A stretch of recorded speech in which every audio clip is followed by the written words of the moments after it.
Hello, everyone, and thanks for tuning into this week's episode of Battlefield Sports Network.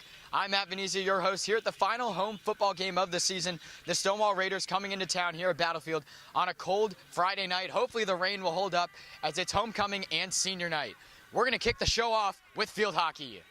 The Battlefield girls field hockey team had their first game of the regional tournament this past Thursday.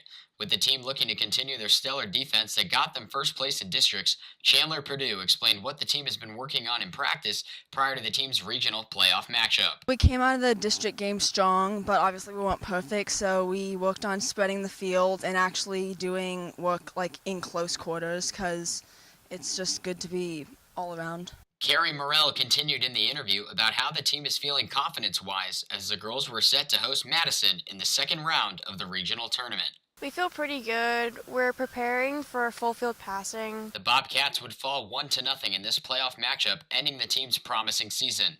The girls went down fighting as a record of 13-3-1 and a district championship to show for their efforts is something other teams should be worried about for next season. Switching sports over to the Battlefield football team. The guys are coming off a tough road loss to the Hilton Bulldogs last week. The Bobcats entered this week's matchup at home against the Stonewall Raiders without their key running back, Savion Finzi, due to suspension.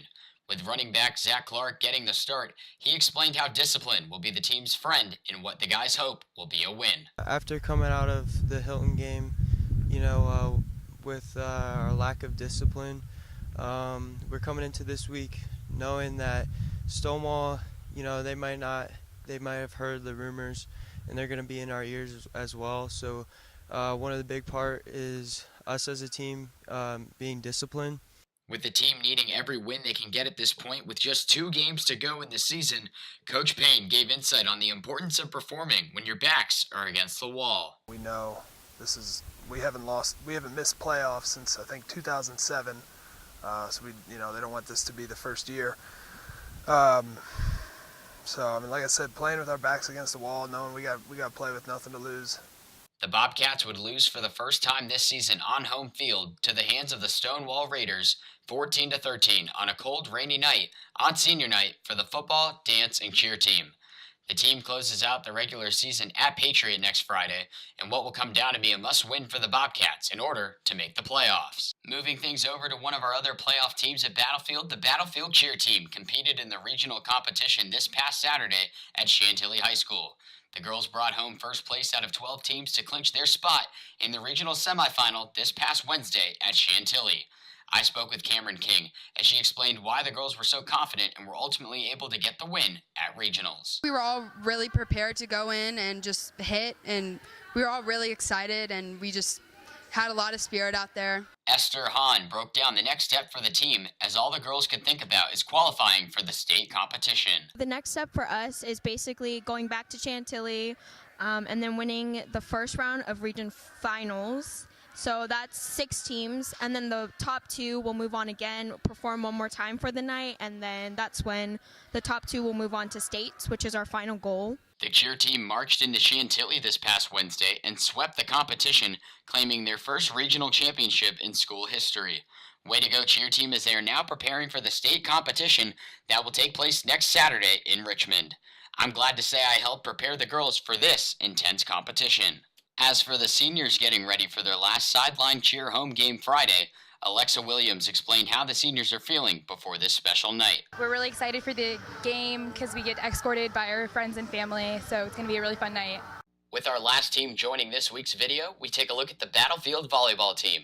Coming off an impressive 5-set win against Patriot last week to win the district championship, the girls had this week off as they earned a first-round bye. The team is preparing for the second round of regionals this Tuesday versus Oakton.